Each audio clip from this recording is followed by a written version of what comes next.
Well, welcome, folks, to this edition of the 700 Club. Well, the president picked the most qualified of the candidates to be the next Supreme Court justice. Brett Kavanaugh, a superb man who, interestingly enough, teaches law at Harvard, at Yale, and at Georgetown, and who was put into the position in Harvard by the then dean of the Harvard Law School, Elena Kagan, who is now sitting on the Supreme Court. Yeah. So it's interesting that the Democrats are going to oppose him. I said if the president had nominated Moses, the Democrats would find fault with him. It didn't make any difference what it was. Well, I think people are finding that true. Yeah, I mean, they're getting sick of this. But I mean, this man is uniquely qualified. But when you are a professor at Harvard, at Yale, and at Georgetown... if not you, then who, right? Yeah, I mean, how good can it get? And his decisions have been followed by the Supreme Court of the United States at least 12 times. Amazing man. And Jay Sekulow is going to talk about him. Well, he is. Well, in the primetime announcement, Kavanaugh stepped into the spotlight and introduced himself to the American people. Today, Vice President Mike Pence will escort him to Capitol Hill to meet Senate Majority Leader Mitch McConnell, the man charged with securing his confirmation. Ben Kennedy has more from the White House. This was no doubt a historic moment for President Trump as he moved to make his mark on the Supreme Court with a second nominee. During the Made for Primetime event, President Trump introduced Judge Brett Kavanaugh as his nominee to replace retiring Justice Anthony Kennedy. What matters is not a judge's political views, but whether they can set aside those views to do what the law and the Constitution require.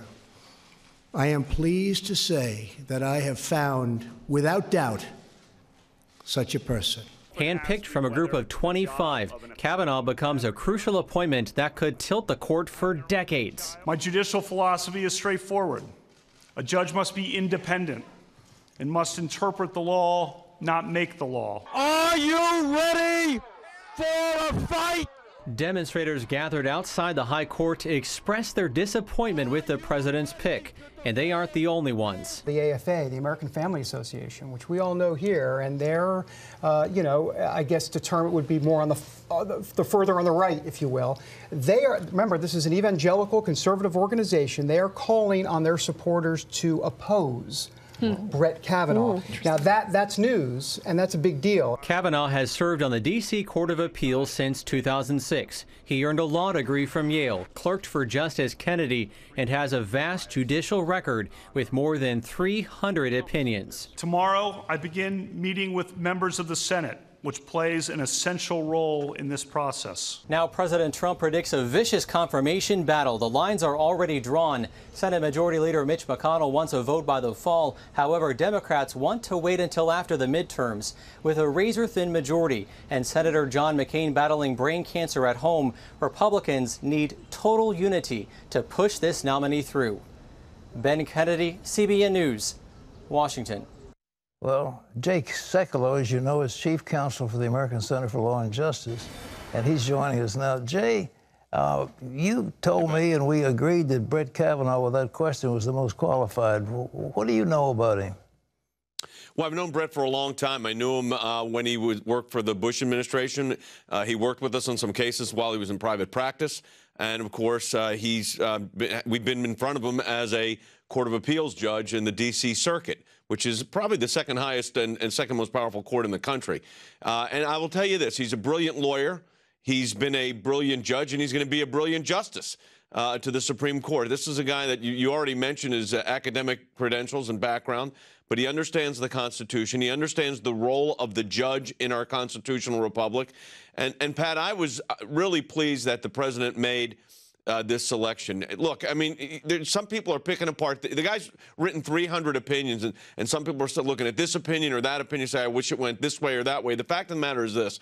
Justice Scalia famously said that a good judge will sometimes come to a conclusion which bothers him on a personal basis, but is what the law requires him to do. And the role of the judge is to do what the law requires him to do. So this is someone that understands judicial restraint, separation of powers. He understands the role of each of the three branches of government. So I don't think there could have been a better pick. Well, you know, the thing that shocked me is the way that the courts have varied from the Constitution. You go back to Griswold and all that penumbras and emanations and all that nonsense that came out of that Griswold decision. I mean, they have just gone off the reservation so often. The Democrats apparently want a Constitution which is malleable according to the mores of the time. And Kavanaugh says, no, I want to stick with the strict letter of the law. Is that what you understand?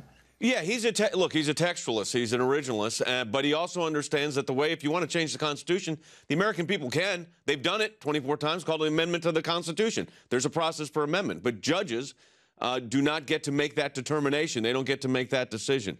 So Brett Kavanaugh views the Constitution as it is written, as a textualist, as an originalist. He's a constitutional conservative in that sense. But let me tell you something else about Brett Kavanaugh that we saw last night on display at the White House. And this is, you saw the humility and the side of him, the personal side of him. Like I said, I've known Brett for a long time. He's going to be a great justice. Look, they're going to be, this is going to be, you said it, this is going to be, and the president said, this is going to be a vicious campaign to discredit an individual with an impeccable credentials and a brilliant background. But you need to buckle your seatbelts because this is Washington and we know what's going to happen. But at the end of the day, here's my prediction. Come out the first Monday in October, which is October 1st, Justice Kavanaugh will be on the Supreme Court. What does this mean? You know, we've been fighting in the American Center for Law and Justice for years against a court that was stacked against Christian values and religious tradition and so forth. And it's almost impossible. If you bring a case, you almost know you're going to fail, and therefore you don't take cases because you get precedent against you. Now, it's a whole new ball game if he's on the court. What are we going to do? What would the ACLJ do? You know, Pat, it's interesting because we had a good term this term. We had a couple of cases up that were attached to other cases that got reversed in our favor. That was very good on the merits. So we had a good term. But let me tell you this. We did an analysis of the justices on the Supreme Court. And, you know, Justice Anthony Kennedy ruled in our favor 78.8% of the time, almost 80% of the time. That's a pretty good record. Before the Supreme Court. I mean, so we've had a very good track record there. We've got a case that's coming up right now, a free speech case out of the 11th Circuit Court of Appeals that I'm optimistic the court will hear. It's a straightforward free speech case. You know, there's a lack of academic freedom inside universities in many cases, and there's now lack of academic freedom and freedom of speech outside of some universities, even in public areas. So that case is going to the Supreme Court right now. So look, I'm encouraged. We've had a good run this year, but you're right. You've got to be. Our success at the Supreme Court is because we've been, as you know, Pat, and you're the founder of the ACLJ. We have been selective on what we take up, and the court is still going to be closely divided. So no one should assume that all of a sudden, this is a different world we live in. This is a very divided court. If you look at the key cases, we had a case at the Supreme Court this term involving the crisis pregnancy centers and their ability to not be compelled to violate their conscience by referring individuals, women seeking access to their facilities, but also saying you can get a free abortion down the street, which would violate the Constitution. And justices agreed with our position in a case there, 5-4, and that case has been sent back to the lower court, and we're going to be successful now in light of the opinions that came out. But it was 5-4. So you've got to be cognizant of the fact that it's still a closely divided court. Brett Kavanaugh being added to the court will still make it a closely divided court. And, you know, as you know better than anybody, it's very difficult to predict how an individual justice is going to rule on an individual case. That's because they have to see the facts, they have to read the briefs, they have to hear the arguments. And what I think Brett Kavanaugh will be pushed aggressively by some on the Judiciary Committee to say how he will rule in a particular case. And he should do what Justice Ginsburg did, which is say, I am not going to discuss how I may or may not rule on a case that is likely to come before me. And that's they call it the Ginsberg Rule, and I actually think Justice Ginsburg was right. Let me ask you about this Affordable Care Act. You know, they upheld it on the basis of it being a tax. And, of course, Obama had said it's not a tax, and then the Supreme Court said it is a tax, and therefore they upheld it. And Kavanaugh voted along with Judge Roberts on that, and some conservatives are going after it on account of that vote. Well, what do you think about that? Well, let me tell you, I know something about that case, because you know whose case that was? Ours. That was a case that the American Center for Law and Justice brought in the U.S. District Court. And I was concerned from the outset. I don't know if you remember this, Pat, a long time ago when this case was when the issue was first percolating, I raised the concern. Now, as you know, my background is as a tax lawyer. I worked for Chief Counsel's Office, the Department of Treasury, as the IRS's lawyer in their legal department. And I was concerned that the tax issue was significant because of two things. Number one, you got the origination clause on that issue, but also that the way the cases were being challenged, if it was in fact a tax, which the government initially denied, but ultimately they admitted it, there is an Anti-Injunction Act. So Brett Kavanaugh did not rule on the merits of the case, saying that the ACA was good or bad. He said that the Anti-Injunction Act prohibited the enforcement action or the litigation from moving forward in the way it did. Now, let me tell you something about the tax. Was it a tax? Well, I think we all know it's a tax now, and it's enforced by what part of the U.S. Code? The tax code. It's part of the Internal Revenue Code. So the fact of the matter is, at the end of the day, guess what it was? A tax.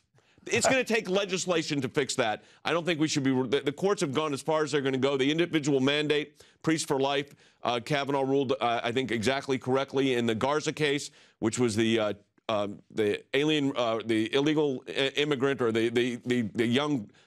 She was a young girl at that point that came in and they were seeking access to an abortion, and he did not go as far as someone. I know I heard in the report that the American Family Association's disagreeing with Brett's decision on that, but he actually ruled exactly what the administration was seeking. And a judge doesn't go out of their way to expand. He's a minimalist in that sense, and I think, an incrementalist, and that's how you view the Constitution. That's how I view the Constitution. So I'm optimistic there. I'm not concerned about it. Again, you got to look at 300 opinions, not 3.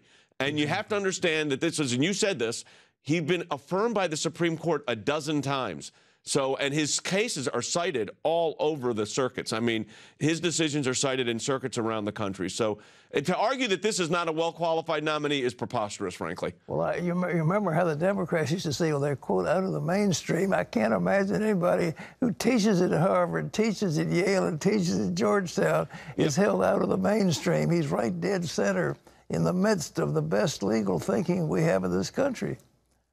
Hired by Justice Kagan. She was then, as you said, Dean Kagan at Harvard Law School. And look, Brett Kavanaugh is going to be confirmed. I think the press releases against Brett Kavanaugh were already written. Fill in the blank, whoever it was going to be. There's nobody. I think you said, what, Moses would not be appointed and that people would be happy about it on the left of center? I think that's probably right. But at the end of the day, look, Brett Kavanaugh is going to get a well-qualified recommendation from the American Bar Association. He has sterling credentials. He's going to be confirmed. Jay, thanks for that prediction, and I think that's one, folks, you can take to the bank. All right. Boy, Mitch McConnell's got his job cut out for him. He really does, but he's a master of it. He'll bring it out. Well, there's good news from Thailand. We've been watching all the world has been looking at the fact that those 12 boys and their soccer coach have all been rescued, and where they were trapped for nearly 3 weeks. Health officials say the boys are in high spirits, generally healthy, and they're now in a hospital where they'll stay for at least 7 days. If medical tests show no danger, parents will be able to visit their children for the first time since they entered the cave 18 days ago. And so we rejoice at that and share the good news with those parents that those little boys, those young fellows have been. Hats off to the SEAL teams that were involved in that. Yeah, one of them lost their life because he ran out of oxygen, but it was a difficult rescue, and they got him out before the monsoon started and flooded the thing even worse.